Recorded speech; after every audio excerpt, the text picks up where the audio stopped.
Welcome to the Jaren Jarvis channel. I am Jaren Jarvis. Today, I would like to introduce to you 5 true scary stories from Reddit. Story 1, Mr. Polly by Toshitoy Ozaki. So my wife and I moved recently because of a teaching job with a better pay. I teach first grade and I enjoy it. We moved to a pretty small town, but I have to keep the information of everybody and where they are to myself because these people's privacy are important and I respect it. About a couple of months ago my student, let's call her Abby, grabbed another student's hair and started dragging the other student, and I was thrown back a bit because she never does anything close to that. I rushed over, got her to stop pulling, and she said, "I had to do it, Mr. Polly told me to." I have no idea who Mr. Polly was, and that was just the beginning. I asked Abby who Mr. Polly was and she told me he was a friend. I had to scold Abby by sending her to the principal, and I told her that I would have to tell her parents. She just laughed at me and said Mr. Polly said you would do that. I got a little frustrated at her but worried at the same time. For a while Abby went on like nothing was wrong and it was great till someone else started acting up. My class is usually one of the best behaved classes, but then another student, let's call him Brent, started ripping off the artwork from the walls during recess. As I was trying to stop him, he grabs one of the pins off the wall and starts stabbing my hand with it. I get the pin away from him and grab him firmly with my bloody hands, and he says, "Mr. Polly said to do it or else." I get very concerned and send Brent to the office and call his parents. I go to the principal about this and he says that this isn't the only time this has happened. About a month ago another student from another class in the school grabbed a stapler from the teacher when they weren't looking and stapled another kid's hand. The teacher pulled them aside and the child said the same thing. "Mr. Polly told me to." The principal thinks that all the students are doing some viral challenge, or playing some pranks that has gone wrong, but I can tell that he is worried and he doesn't know what to do. The following days it came in random bursts, but some of the kids in my class just started acting very crazy, like physical violence crazy, but they looked very sad when they did it. There was one kid who brought a water bottle full of gasoline and tried to burn the classroom down. Another kid choked a fellow classmate kid till they passed out. There was another kid who was caught stabbing a dead bird in the field at recess. But they all said generally the same thing, Mr. Polly said to do it. About a couple of weeks ago I was having dinner with my wife at home and she asked me if everything at school was okay. I just told her that some kids were misbehaving and I have to even cover up the bloody hands incident by saying it was an accident. We just moved here with a lot invested in this place and we are hoping to start a family soon, so the less shiz knows the better. I get a call from the principal that night and he said that one of my kids stabbed their parents and will not be in class the following day. The parents are recovering thankfully, but my student is under severe psychological evaluation and local police are keeping him under close watch. The next day I showed up pretty early and just sat in my classroom and broke down for a good 5 minutes.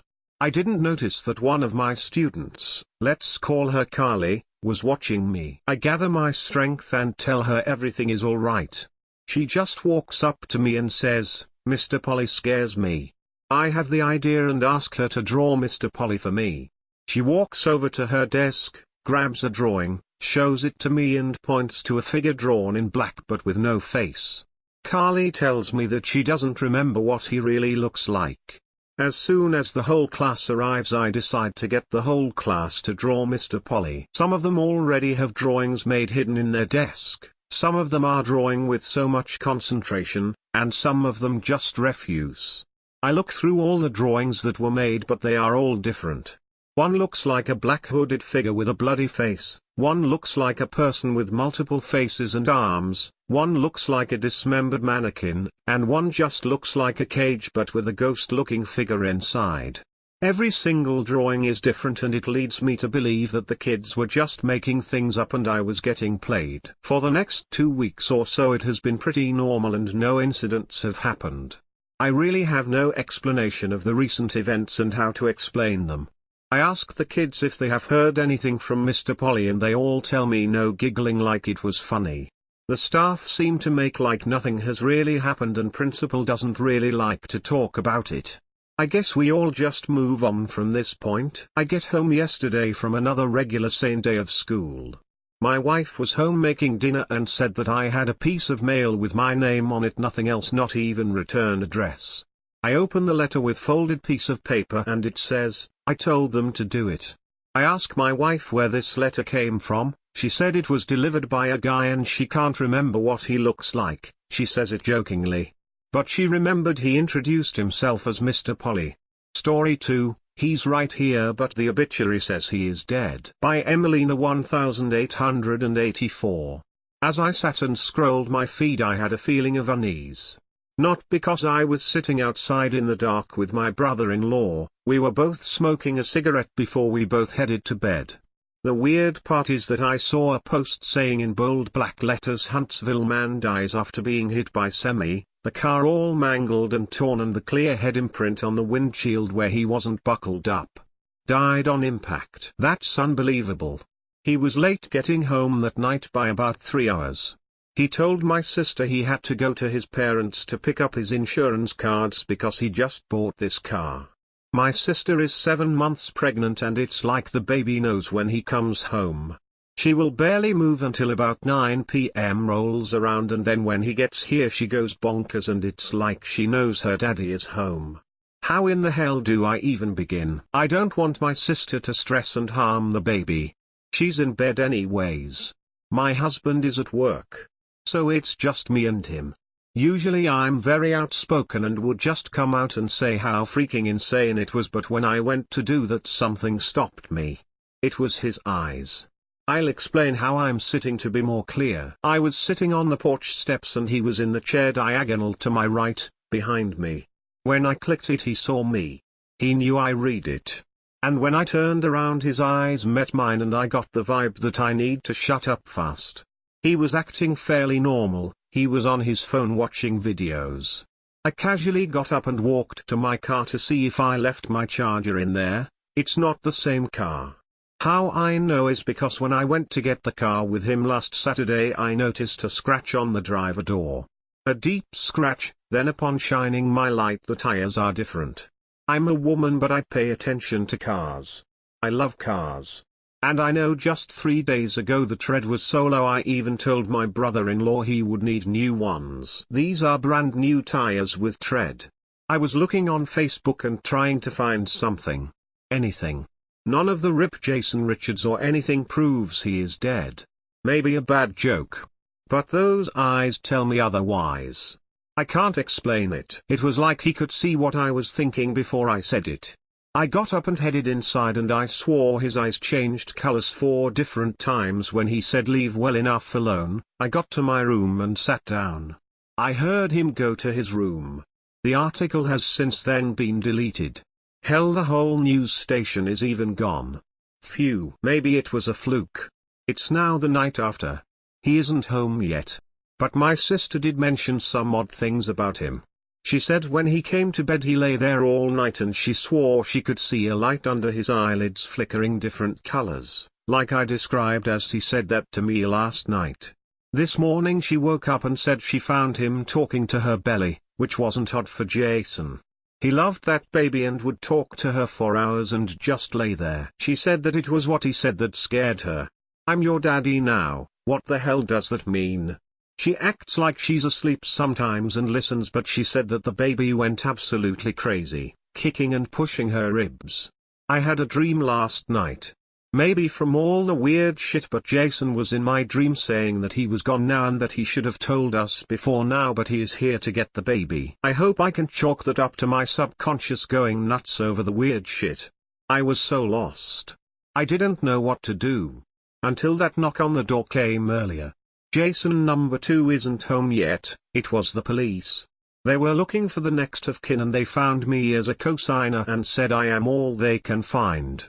My sister isn't here right now, she is at dad's. I can't risk telling her, she is a very high risk for miscarriage and I just can't seem to say anything.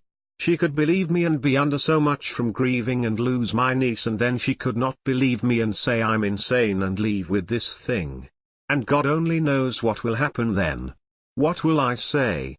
Tire tread scratch on the door is gone. The article that is gone now? He could have forgot to mention buying tires and fixing the scratch, and the article isn't even there, so I seem crazy. Maybe I was, until the police confirmed what I knew and gave me all the paperwork from the morgue where my dear brother-in-law now lies in a metal catacomb. I told her to stay at Dad's because we are going to bomb the house for ants and stuff. Jason is home now. I'm sitting here loading buckshot into my shotgun. Can I kill something that's already dead? An intruder maybe? My husband isn't here. He works thirds.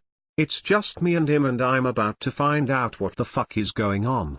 For my sister's sake and for my niece and for Jason. This thing is trying to erase his death, and if I let on, I know I may be next. All I can think is, what if he killed Jason? Why would he? Guess I'll find out soon enough. Story 3, I Still Loved You by Fear Addict. I still loved you. These were the words I found written in lipstick on my bathroom mirror moments before I found what was left of my ex-girlfriend. Her pale body still as porcelain as the day we met, its only flaw being the too thin lines she'd carved into her wrists. She had, apparently, pulled the curtain to the bathtub only as an afterthought, evidenced by the bloodstain trickling down the side of it. A cheap plastic divider that had grown thin and filthy with the years had been the last thing she touched. Grief is a funny thing. It hits you in waves. After the initial shock of seeing her there, in a moment where one would expect to cry or scream, all I could do was stare. It was like a state of emotional catatonia, my mind functioning on a purely logical basis. The grey matter would only accept and process simple commands that related to solving the anomaly before me. Girlfriend dead. Okay. Call the cops. Okay, done. Wash your hands. Good. Done. Sit down. Wait. Good dog. The scene was so obviously a suicide attempt that, naturally, the police suspected me of foul play. Everything was just too perfect. They questioned me for several hours but, apparently, didn't have grounds to arrest me. They said they'd contact her family and continue to investigate. As my apartment was now a crime scene, they advised me to get a hotel room somewhere in town, and to stay put. My mind handled this with the same rigid, unforgiving clarity it had before, but some of the gears were starting to come loose in my mind, both from physical exhaustion and the creeping onset of emotional trauma. I don't remember how I got to the hotel room. My brain had apparently turned off my short-term memory in order to focus all its remaining energy on completing the tasks before it. I checked in, my brain checked out, and with it all the cognitive safeguards that had been holding me together for the past 8 hours. The second my door shut, I fell to the floor in a heap. I couldn't even make it the 4 feet to my bed. I just lay there sobbing into my hands as the sorrow and guilt enveloped me in a suffocating miasma of psychological agony. I think I might have killed myself that night. I certainly came close. I didn't own a gun nor really any method capable of quickly and relatively painlessly ending my life. But the hotel had complimentary razors. I could go out the way she went out. It would certainly be poetic. Like Romeo and Juliet, if their last words to each other had been a verbal orgy of swears and professions of hatred for each other. She'd said things she didn't mean. I'd said things that I meant, but had successfully repressed up to that point. To her credit, she wanted things to continue and was willing to let even the cruel things I'd said to her go. But the damage was done. I didn't love her anymore. Yet, apparently, she still loved me. I just never thought she'd go to such lengths to make that point. I opened the bathroom door and a phantom of the scene from earlier flashed before me. The same drawn curtain, the shadowy outline of my ex's corpse, and the same message upon the mirror. It was only an instant, brought on by sleep deprivation and my obvious trauma. I closed my eyes, and opened them again. The shadow vanished, the curtain was open, the ominous final message was scrubbed clean from my mirror. I lay down in the tub and turned on the water. The frigid liquid didn't even faze me. My legs broke out in goosebumps, but I couldn't bring myself to respond. Fidgeting with the razor in my hand, I considered suicide for a final moment before setting it aside and remembering all the lovely platitudes that I'd heard over the years. Ancient truisms that talked me out of what would have been a gruesome and pointless end. Besides, There would be plenty of time to change my mind later if needed. The goosebumps continued to form on my leg, growing thicker and, somehow, firmer. The light bulb flickered, and I was having that same phantom vision again. Only this time the shadow was much smaller, just the upper half of a face. Her long black hair dangled and drenched as she stared at me from inside the bath water. The grotesque visage lasted only a moment, but the clarity was undeniable. The bulb flashed again and she appeared once more, closer, but still just the top of her head. When the light returned, I hopped out of the bathtub in a panic and I tried to convince myself that it was all just from the stress. And yet, while the shadow had gone, the message remained, still stained on my new bathroom mirror. A sudden clarity overtook me then, and it served as a stern reminder plastered on every mirror I've passed since. Every reflective surface bears the message she left before her end, and every time the lights go out, no matter how briefly, I see her rotting figure peeking at me from around a corner, underneath a bed, outside my window, or somewhere just within my peripheral vision. But I understand now. My girlfriend had loved me, but she doesn't anymore. Story 4, The Mystery of My Father, and Why He Tattooed Me. Ongoing. By Insolitus Writer. I have a tattoo of the year 1998 on my left hand, and I finally know why. My father committed suicide in 1992. Speculation of the events surrounding his death was virtually non-existent. Our home harbored no photos, no memories, and even the rare times I asked my mother about him, she'd simply tell me he was just very sad and had decided to end it all. She was half right. I remembered going through a few of his old things within the old room we had filled with old furniture and books. We hadn't ever cleaned it up. This was around 1998 when I was 15. Now I'm 35 years old. And I decided to dig up what I'd found of my father and his life. I found the old shoebox of his hidden away in the old room. It was hidden within the insides of an old leather sofa. How I decided to go looking for it, I can't say. The contents within it are nothing special, mostly old photographs of dilapidated houses, empty rooms with nothing interesting except faded walls and dark floors. A single picture of a little girl, unknown to me, has a note on the back, scrawled in black felt tip pen. It read, 1990 special. There was a VHS tape inside the box. I figured it was a wedding video or something similar.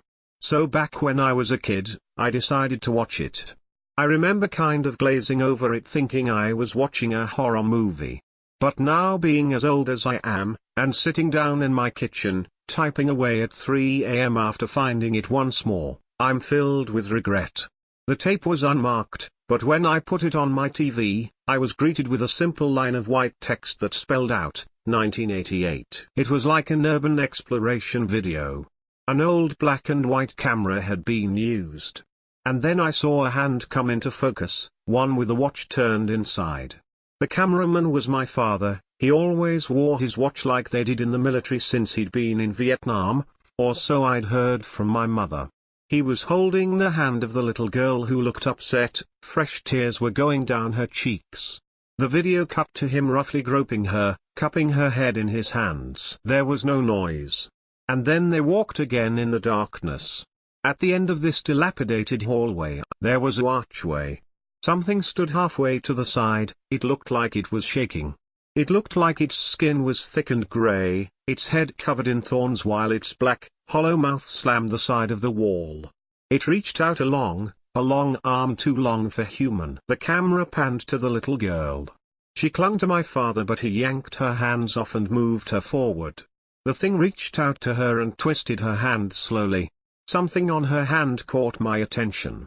I transferred the VHS onto a digital platform and worked to enhance it. The frame I'd frozen was on the thing, whatever it was, clutching the little girl with its long fingers. On her hand was a tattoo, black, and familiar. 1988. I looked to my hand. I went through all the pictures from the shoebox. And in a few of them were kids, with only a few noticeable ones bearing similar tattoos where visible. I don't know why I'm writing this. I don't know what the video was, or what my father was doing. The place looks familiar. There's a picture in the shoebox. It's of the hallway with a single address on it, 5201 Glendale Road, Glendale, Maryland 20769, USA. I don't know what my father was into, but I'm thinking of maybe investigating this. I asked my mother about the video, but she's so shut off. She never seems to want to talk about anything related to my father. I'm thinking of traveling down to the address in a few days. Maybe it's all bullshit. But if it was, why is my hand tattooed too? Story 5, The Cat by the Tallulah Bell. My harvest was small that year. I don't have a big farm, only a few acres. Some chickens, a few sheep, that llama I picked up a few years back. Mostly I grow pumpkins, though. I sell them to the local market. It's not a huge income, but it's enough, and I have never been as happy as I am on the farm. I love the earth and the air. The summers have been lasting longer, though, and the drought had set in. The sun rose early and beat down during the day, harsh and ever-present. Shade offered no relief. My sheep wilted. My chickens stopped laying. Times had been hard. Not just for me, either. The neighbors down the left of me were struggling, and the ones on the right had to declare bankruptcy and move to the city a year or two ago. I visited them last year, in their small smog-filled apartment, and resolved to hold out until the very end, in my earth and air. Not long after, a cat appeared in my yard. She was small, clearly a runt who was now malnourished. She prowled silently across my deck. As I stood there she paused, her small pointed face turned and stared at me, and in that moment the sun caught her. Her yellow-green eyes seemed to glow as the light reflected over her black fur.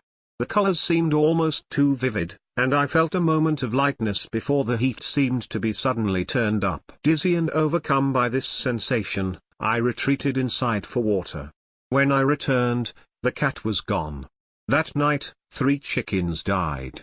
The sun was gathering by the time I found them. I would have said it was the cat, if they had been eaten. As it was, they were pristine in their death, untouched. I do not think I will ever know how they died. A few days later the cat returned. Once again she stalked through my garden. Once again I was stricken by small she was. If she had stood still, I was sure that I would have been able to count her ribs. Soon it became apparent that she was living under my house. Being the bleeding heart that I am, I decided to lay out food for her. More and more I saw the cat, and soon I was leaving food out for her regularly. I had decided to befriend her. I hoped to bring her inside, into my home. She seemed like a sweet cat, and at the very least she would help keep the mice down. That is why we domesticated cats to begin with. Each morning I would feed the chickens, tend to the sheep, check on that one llama, and see to my vegetables. I would then put some food out and wait in the hot sun, burning slightly. Soon enough, the cat would emerge. At first, timidly, but after only a few weeks she became bold. This seemed to suit her. She began to put on weight. Her fur shone. She began to purr. After a few months she seemed a part of my household. One night, I found myself awake and overheated in my PJs and bedsheets. Groggily, I went to the kitchen for water. In my stupor I found myself suddenly anxious, overcome with the sensation of being watched. The hairs on my neck prickled. It was then I saw her. The cat. In the darkness of my hallway she seemed almost invisible, except for her small, pointed face. Her yellow-green eyes shone. The whites of her teeth gleamed. The red of her mouth was mesmerizing in the blackness. Her jaw hung slack. Once again, I felt the sensation of being suddenly light.